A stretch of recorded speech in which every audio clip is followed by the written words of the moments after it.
Hello, my name is Amber, and I'm 32 years old. If you saw me today in my Navy uniform, standing tall, shoulders squared, medals shining under the light, you might think I've lived a life full of support, discipline, and respect. And in many ways, that's true. The United States Navy shaped me into a woman who can face storms without blinking, who can make decisions under pressure, who can stand alone when she has to. But the truth is, everything I am today came from standing alone long before the Navy ever trained me. I learned strength not from boot camp, not from commanding officers, not even from the ocean's harsh discipline, but from surviving my own family. And on the morning of my wedding, that truth hit me with a force I never expected. I woke up before sunrise, just like every morning for the last 13 years. Navy habits never leave you, not even on your wedding day. When my eyes opened, I felt that familiar calm I always feel at dawn, but something else too. Something colder. Something unnatural. The silence.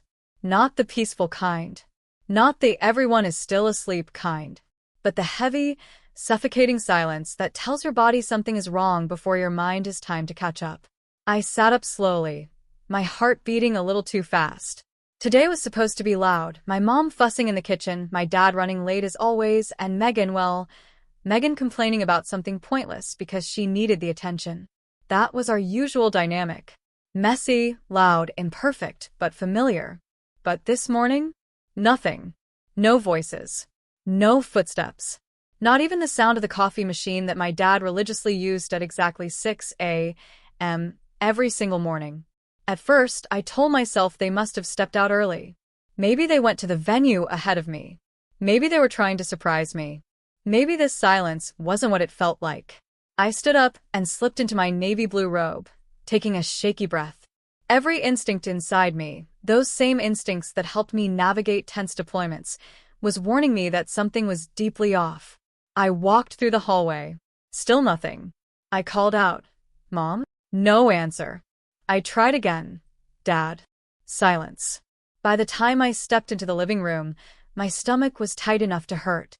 The morning light seeped through the curtains in thin lines, dust floating in the air, the room looking exactly the same as always, yet completely wrong. And then I saw it. A white envelope lying on the dining table. My sister Megan's handwriting on the front. My hands froze midair. I didn't want to pick it up, but something inside me already knew I had to. The moment I opened it, the world around me seemed to shift. Inside was a single sentence. "Let's see how you face the guests alone. We are not coming." No explanation. No emotion. No love. Nothing. Just cruelty, crisp and simple, written in the same handwriting that once forged my name on college forms and stole money from my savings account. I thought I had grown numb to Megan's jealousy over the years, but this was different. This was intentional. This was surgical. My throat tightened, and I forced myself to walk toward their rooms, half hoping this was some twisted joke. But room after room told the same story. My parents' closets? Empty. Their suitcases? Gone. Megan's room? Cleared out. Every drawer, every hanger, every shelf wiped clean. They hadn't just left home early. They had left me.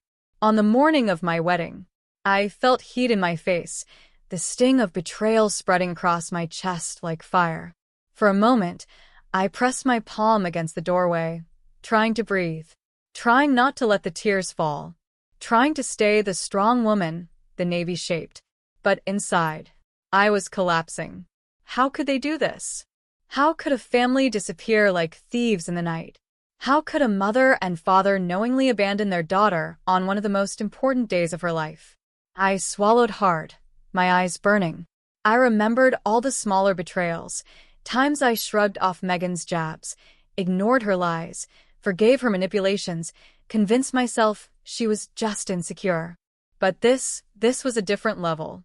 A cold, calculated plan to humiliate me. And the worst part? My parents went with her. The weight of that truth crushed me more than Megan's note ever could. For a minute, I stood completely still in the empty hallway, surrounded by the kind of silence that breaks you. And then, I straightened my back. Because if there is one thing the Navy taught me, it's this. When you're left alone, you rise. When the people you love betray you, you breathe deeper. And when life expects you to fall, you show up anyway. This was still my wedding day. And I was still Amber, a woman who didn't give up. For a few moments, I just stood there with the letter crushed between my fingers, my sister's handwriting staring back at me like a slap I never saw coming. The words were simple, but they cut like a blade. Let's see how you face the guests alone. We are not coming. There was no signature, but Megan didn't need one. I would have recognized that handwriting anywhere, sharp, rushed, and always carrying a hint of bitterness. I forced myself to breathe, reminding myself of who I was now, not who I used to be. I wasn't the teen girl she manipulated, nor the college freshman she stole money from. I was a Navy officer. I handled chaos for a living.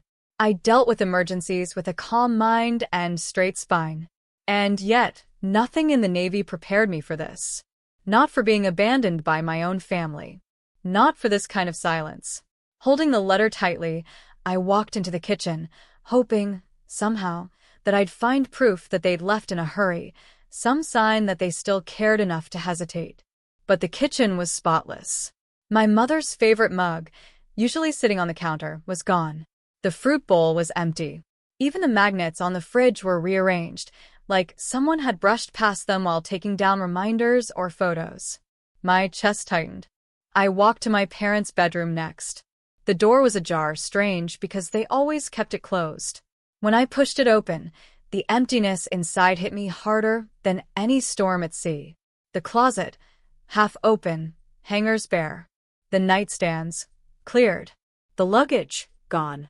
The framed family photo from our last Thanksgiving together, missing. It was as if they had packed not just their belongings, but their existence. I tried to find logic. Maybe Megan dragged them into something. Maybe they didn't know I would wake up to an empty home. Maybe. But the truth was sitting in my hand. They knew. And they left anyway. Next, I moved to Megan's room. Her sheets were gone. Her vanity empty. Her jewelry box missing. The woman who claimed to hate packing somehow packed her entire room overnight just to make a point. A wave of anger surged up my spine. How far would she go just to see me fall? But it wasn't just Megan. It was my parents too. And that realization hurt the most. I stepped back into the hallway and leaned my head against the wall. The house felt colder, bigger, hollow. Like it was laughing at me. Like every corner whispered, "You're alone, Amber." Again. A tiny part of me hoped I'd find one last sign. Maybe they left a voicemail on my phone. Maybe a message explaining themselves, apologizing, something. Anything. I grabbed my phone and checked. Nothing. No missed calls from Mom. No texts from Dad. Nothing from Megan except the note on the table. The silence was unbearable. I felt something inside me crumble, not dramatically, not loudly, but quietly, like a small internal collapse that only I could feel. I wasn't just abandoned. I was betrayed. Purposefully. Carefully. Cruelly. For a few moments, the strong, disciplined Navy officer inside me vanished, and what remained was the girl who had always begged for her parents' approval, the girl who never got it. But life doesn't pause just because you're hurting. My wedding was in a few hours. Guests would be arriving. Andrew would be waiting. And I had a choice to make. Break. Or keep going. I sat down at the edge of the couch, still holding the letter. My eyes burned, but I refused to let the tears fall. Not for Megan. Not for parents who didn't think twice before walking away. "You're okay, Amber," I whispered to myself. "You've been alone before. You survived then. You'll survive now." I folded the cruel note, placed it back in the envelope, and kept it beside me like a reminder. Not of pain, but of what I could rise above. Because deep down, even in the shock, even in the heartbreak, one truth was beginning to form. If they wanted to break me today, they should have chosen a different woman. As I sat there with a folded note resting beside me, the silence of the house began pulling me backward, back into years of moments I had tried so hard to forget. Moments that explained exactly why this morning, this betrayal, felt less like a shock, and more like the final chapter of a story that began long before today. Meghan and I were only 2 years apart, yet it often felt like we lived in two different worlds. She was the center of attention, loud, dramatic, always needing reassurance, always demanding that the spotlight stay fixed on her. And my parents, well, they gave it to her. Without hesitation. Without thought. Growing up, I didn't understand why. I tried to. I tried so hard. I brought home good grades, straight A's, hoping my mom would smile the way she smiled for Meghan's mediocre report card. Instead, she barely glanced at mine before saying, "That's expected from you, Amber. You're the responsible one." Responsible. That was my label. Not loved. Not appreciated. Just responsible. Meghan, on the other hand, could crash the family car and still be comforted with, "Sweetheart, mistakes happen." She could lie about homework, skip classes, break rules. Yet somehow it was always my job to fix things or cover for her or stay quiet so she wouldn't feel bad. I didn't know resentment could look so glamorous. The first real crack in our relationship came when Meghan stole my identity. Literally. I was in college, working double shifts to pay for books and groceries. One day, out of nowhere, I received a letter about a credit card bill in my name that I never opened. When I confronted her, she just shrugged. "I needed it. You're doing fine. Don't be dramatic." I still remember those exact words. "You're doing fine."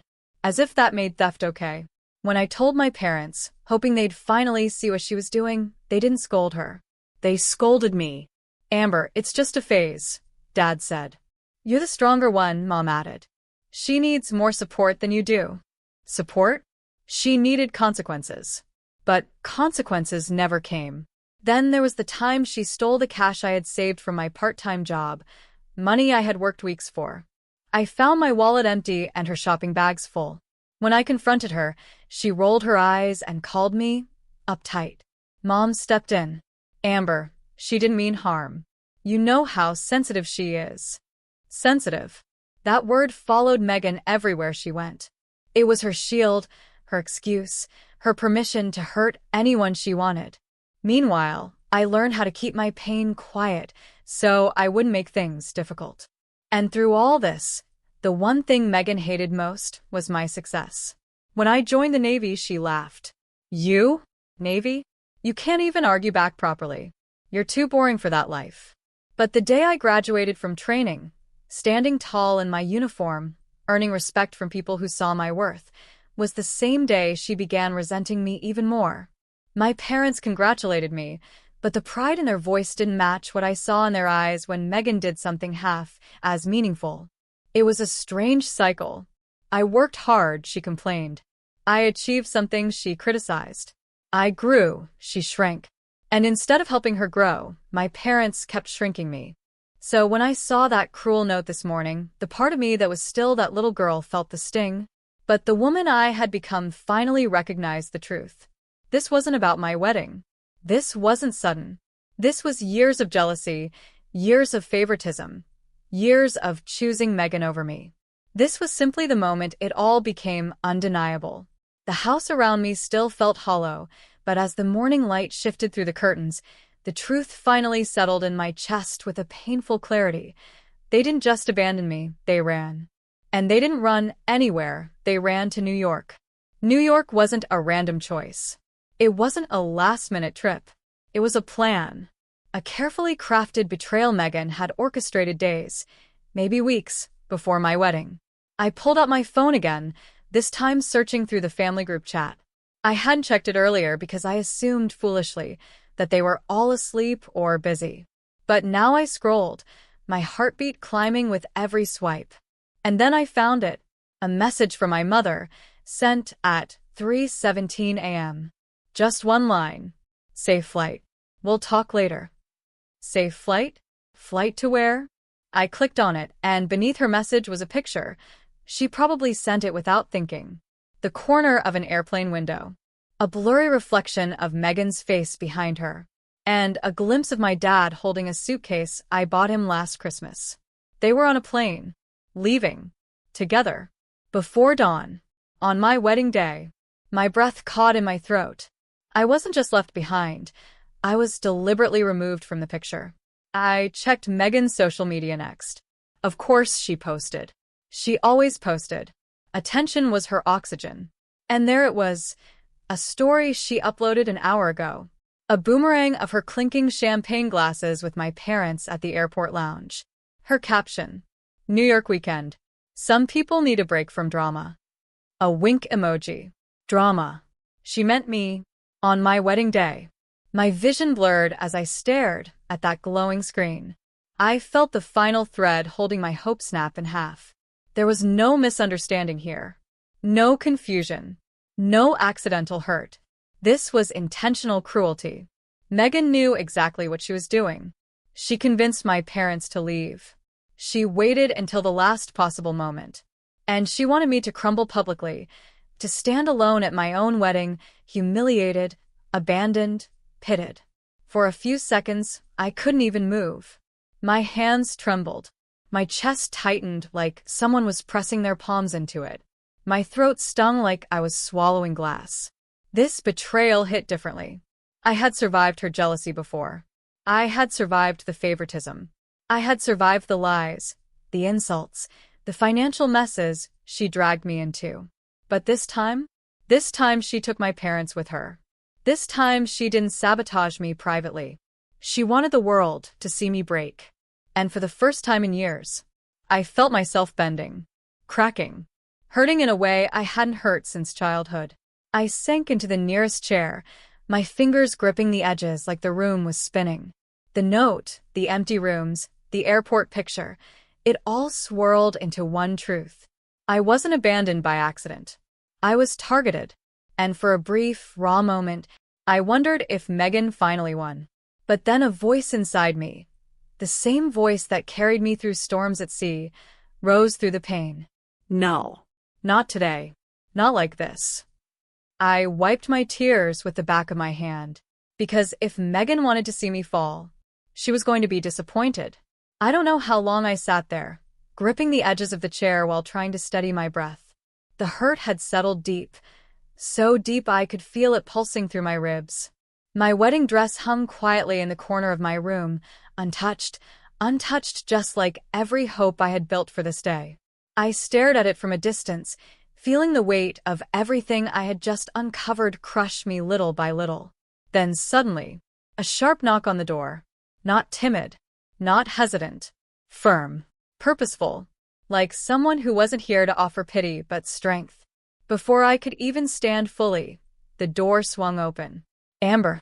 Only one voice in this world could sound that commanding and comforting at the same time. Rachel.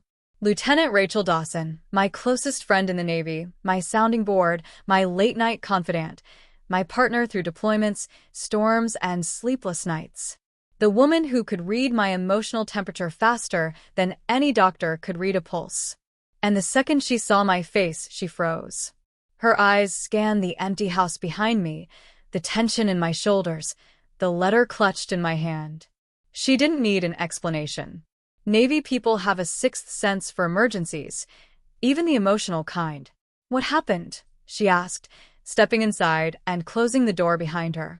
I tried to speak, but my voice cracked. They're gone, I whispered.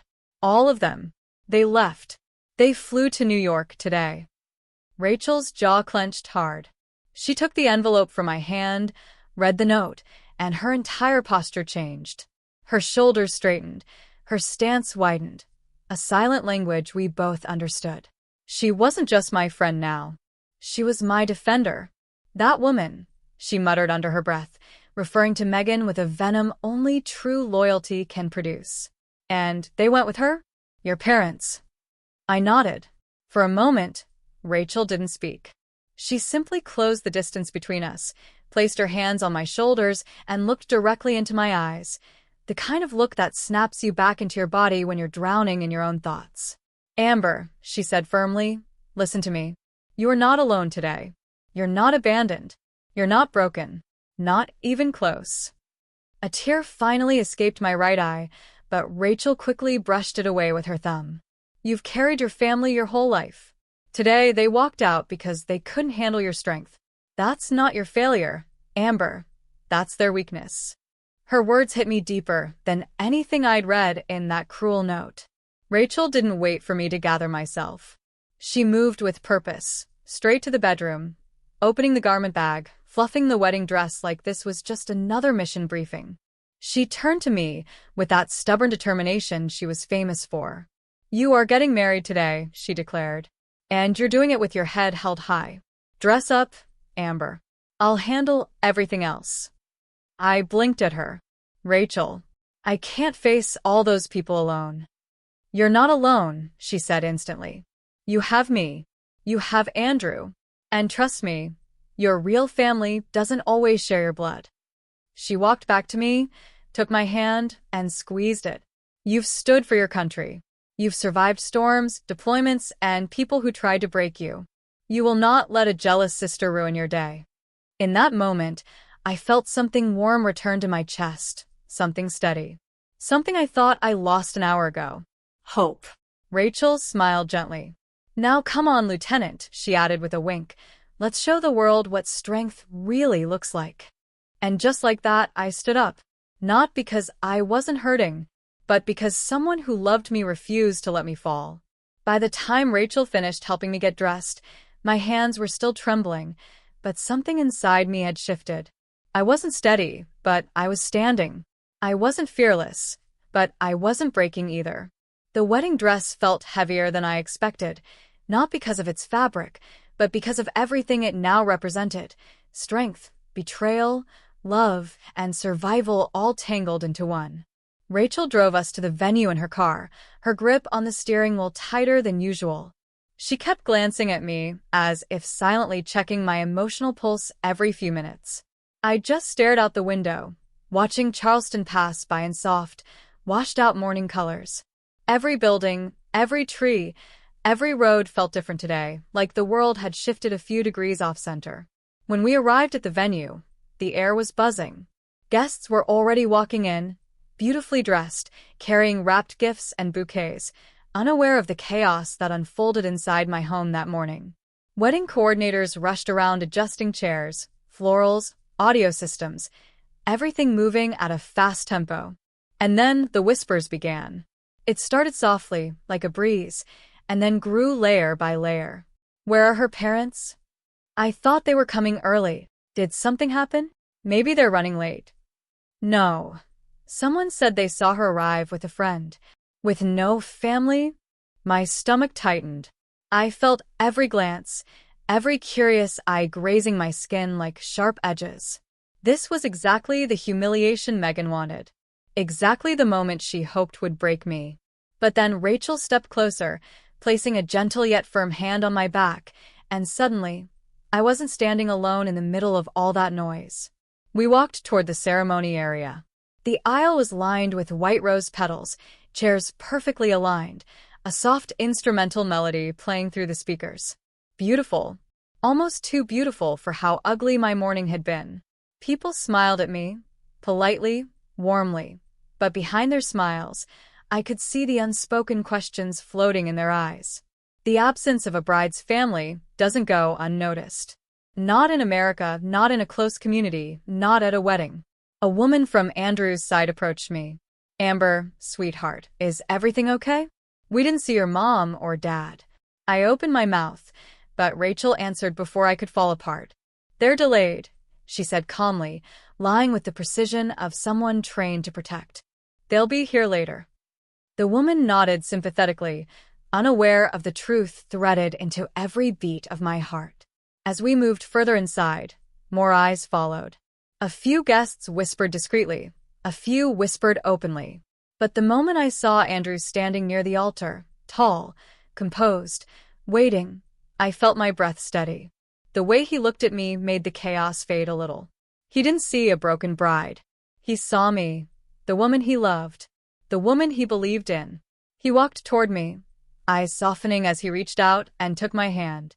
"Hey," he whispered, searching my face. "You okay?" No, I wasn't. But I wasn't going to let today collapse either. "I will be," I whispered back. More guests turned to look at us. Some smiled, some murmured among themselves, but Andrew lifted my hand to his lips and kissed it gently, as if telling the whole room, She's not alone. Then the wedding coordinator, Ashley, rushed toward us. She was flustered but warm, clearly trying to keep everything on schedule. Amber, everything is ready. Whenever you're ready, we can begin. For the first time that morning, I inhaled deeply, filling my lungs with something I didn't expect to feel again today. Courage. And as the music swelled and the guests took their seats, I realized something important. People may whisper. People may stare. But they don't define you. Your choices do. And I chose to walk forward. As the music softened into the pre-ceremony hum, I felt Andrew's hand squeeze mine gently before he stepped forward to greet a few relatives. I took a small breath, trying to steady myself, but the sting of everything I had just endured still pressed against my ribs like a bruise that kept deepening. Then I saw them. Stephen and Helen, Andrew's parents. The two people who had welcomed me into their lives with more warmth in a year than my own parents had in decades. Helen hurried toward me first. Her eyes, soft, kind, motherly, searched my face the way a real mother reads her child's emotions before a single word is spoken. The second she saw the tension in my shoulders, her expression shifted from excitement to concern. "Oh, sweetheart," she whispered, wrapping her arms around me before I could even respond. And something inside me cracked, not in the painful way I felt earlier, but in the kind of way that happens when someone finally gives you the comfort you've needed for years. I exhaled against her shoulder, feeling my body loosen for the first time since morning. She pulled back slightly, cupping my face with both hands, her thumbs brushing my cheeks in a gesture so gentle it almost undid me. "You look beautiful," she said, "but you also look worried. Where are Thomas and Marilyn? Are they on their way?" I opened my mouth, but the truth lodged in my throat like a stone. How could I tell her that my own parents had abandoned me on my wedding day? How could I admit that they chose my sister's jealousy over my happiness? I didn't have to speak. Stephen read the answer from my silence. He stepped closer, placing a steady hand on my shoulder, his touch warm, grounding. "They're not coming, are they?" he asked quietly, not accusingly, not judgmentally, just with the steady intuition of a man who had lived long enough to recognize heartbreak when he saw it. My eyes stung with unshed tears, but I only managed a small shake of my head. For a long moment, neither of them spoke. Then Helen pulled me into a second hug, tighter, more protective. Stephen placed his other hand on my back, forming a shield around me. And then Stephen whispered a sentence I will never forget. "From today onward, you are our daughter. And we don't abandon our family." The words hit me so deeply I felt my knees weaken. Do you know how long I waited? How many years I spent hoping, begging for my own parents to say something like that? For someone to see me, choose me, stand with me? And here, in the middle of a wedding venue filled with whispers and sidelong glances, I finally heard the words I had been denied my whole life. Helen wiped the corner of my eye gently, smiling through the emotion in her own. "Amber, families aren't always the ones we're born into," she said softly. "Sometimes, they're the ones who show up for us. The ones who stay." Stephen nodded. "And we're here. Fully. Proudly." For the first time that day, the ache in my chest eased.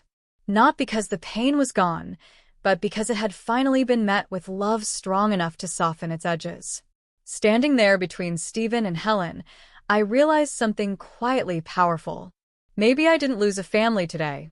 Maybe I finally gained one. I thought the whispers would be the hardest part of today. I thought the stares, the questions, the pity would be enough to break whatever courage I had managed to gather. But life has a strange sense of timing, especially when you least expect it. Just as Stephen and Helen guided me toward the front, giving me that quiet reassurance only true family can offer, I noticed a sudden shift in the atmosphere. A small cluster of people gathered near the entrance. Camera lenses glinted under the lights. Microphones appeared.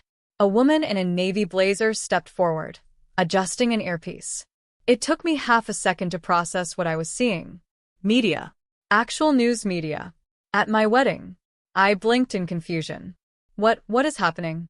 Before I even finished the question, Rachel appeared at my side, her arms crossed, wearing that smirk she uses whenever she does something bold and refuses to regret it. "Don't look at me like that," she said before I could speak. "Someone had to make sure the world saw who you really are, not the version your sister tried to paint." "You called them?" I whispered, shocked. She shrugged. "You're a Navy officer, Amber. A damn good one. You've served this country with honor. Why should today be a secret while Megan is out there trying to write her own story about you?" I stared at her, unable to decide whether I wanted to laugh, cry, or hug her again. But there was no time to react, because that navy blazer woman, Olivia, a well-known local reporter, was already walking toward me with her camera crew behind her. She smiled professionally. "Lieutenant Amber Carter?" Yes, Rachel had given them my full rank. Of course she did. "I hope you don't mind, but Charleston's local network is covering your ceremony live. Your service record is impressive, and your wedding story touched our hearts. We believe the community will want to share this moment with you." My heart skipped a beat. Touched their hearts? Live? On TV? I could almost hear Megan's voice in my head, dripping with venom. "Let's see how you face the guests alone." Well, now the entire city was watching. And I wasn't alone. Rachel squeezed my arm gently. "Stand tall, Amber. Be who you've always been." The cameras adjusted, red lights blinking. People straightened in their seats, whispering excitedly. Suddenly, this wasn't just a wedding. This was a moment being captured, shared, broadcasted. And strangely, I didn't feel nervous. Because when Olivia lifted the microphone and asked, "How are you feeling today, Lieutenant?" I knew exactly what to say. I lifted my chin, let my shoulders square the way training had drilled into me, and answered softly but steadily. "I'm feeling grateful. For the people who showed up and for the ones who didn't." A murmur spread across the venue. Olivia looked stunned for a moment, but impressed. I felt no anger, no bitterness, just truth. Because dignity isn't the absence of pain. It's the choice to stand with grace while it burns. As the live coverage continued, capturing my walk down the aisle, the pride in Stephen's eyes, the strength in Rachel's posture, the joy on Andrew's face, I realized something powerful. Megan tried to make me look abandoned. Instead, she made the world see my strength. And for the first time that day, I felt unbreakable. Hundreds of miles away, while the wedding unfolded with grace they never expected, Megan sat comfortably in a New York hotel lounge, sipping a mimosa like she had just won a personal battle. My parents sat beside her, Dad flipping through a newspaper he wasn't really reading, Mom fidgeting with her phone, guilt flickering across her face every few minutes. But Megan? She was glowing. Smug. Triumphant. In her mind, she had finally done it. She had orchestrated the perfect humiliation. She imagined me standing alone in front of a confused crowd, the ceremony falling apart, Andrew's family questioning everything. She believed today would be the day I broke. Collapsed. Failed. She had no idea. As the minutes ticked by, Megan refreshed her social media obsessively, waiting for updates from anyone at the wedding. Anything that confirmed her success. A chaotic picture. A rumor. A canceled ceremony. Something. But what she found instead stopped her cold. A notification popped up. Live. Charleston Navy officer's wedding draws local media attention. Before she could fully process the title, the video began playing loudly. There I was, on her screen, standing tall, composed, walking down the aisle with hundreds of eyes on me, not because they pitied me, but because they admired me. My dress shimmered under the morning light. Rachel walked beside me like a soldier guarding a queen. Olivia's voice narrated the moment, praising my service, my resilience, my dignity. And then the camera panned to Stephen and Helen, my new family, their warmth, their pride, their love. Megan froze. This isn't possible," she whispered, her voice cracking. She was supposed to be alone. My mom leaned in, watching the screen with widening eyes. My dad's newspaper slipped from his hands as he leaned forward, disbelief hardening into something sharp, regret. Then Olivia's voice echoed through the lounge. Lieutenant Amber Carter demonstrates extraordinary strength and grace today. Megan's face went pale. For the first time in her life, she wasn't the star. She wasn't the center. She wasn't even relevant. And the realization cut her deeper than any words ever could. My parents exchanged a look, quiet, heavy, ashamed. The kind of look two people share when they know they made the wrong choice, at the worst possible moment. In that hotel lounge, far away from Charleston, 3 people finally understood the truth. They didn't abandon me. They abandoned themselves. And they lost me long before today. 2 years can change everything. Your life, your heart, even the way you breathe. Mine certainly did. 2 years after my wedding, I stood in my Navy uniform once again, this time receiving a promotion I once only dreamed about. The weight of the new rank on my shoulders felt different than all the others before it. Not heavier, but earned. Deeply earned. The kind of achievement that comes not just from service, but from surviving things people never see. When the ceremony ended and the applause faded, I looked over at the people who mattered. Andrew, smiling with pride. Helen and Stephen, clapping with tears in their eyes. And Rachel, who had become more family to me than blood ever was, with her signature grin, mouthing, "Told you so." My life wasn't perfect, but it was peaceful. And peace is something you don't appreciate until you grow up in a home where you never had any. We moved into a small but beautiful house near the coast, where the sun hit the water just right every morning. Andrew built a home full of warmth and safety, 2 things I had only learned to understand in adulthood. My parents and Megan tried to contact me hundreds of times during those 2 years. Calls. Emails. Voicemails that swung between apologies, excuses, and emotional manipulation. Sometimes even threats disguised as concerns. But I never answered. Not once. I kept every door they tried to open firmly shut, not out of anger, but out of clarity. I finally understood that some people break you simply because they don't know how to love you.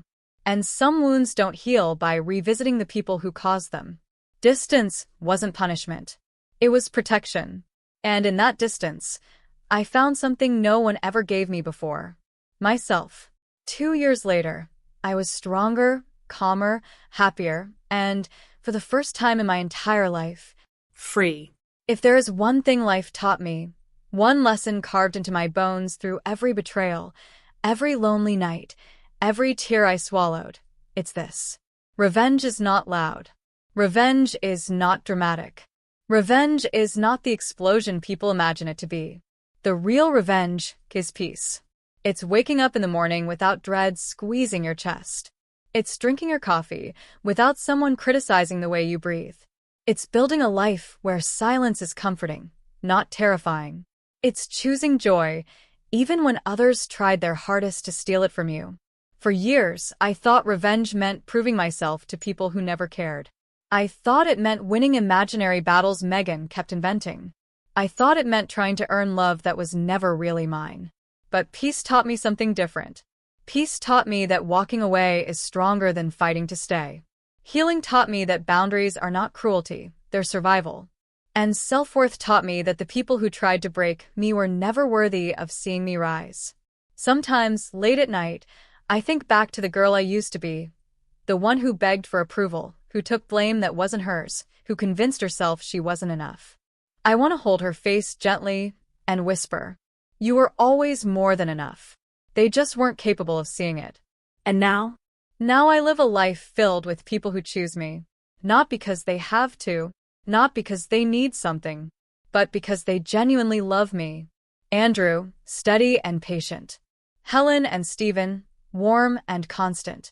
Rachel, fiercely loyal. My anchor through every storm. They are my real family.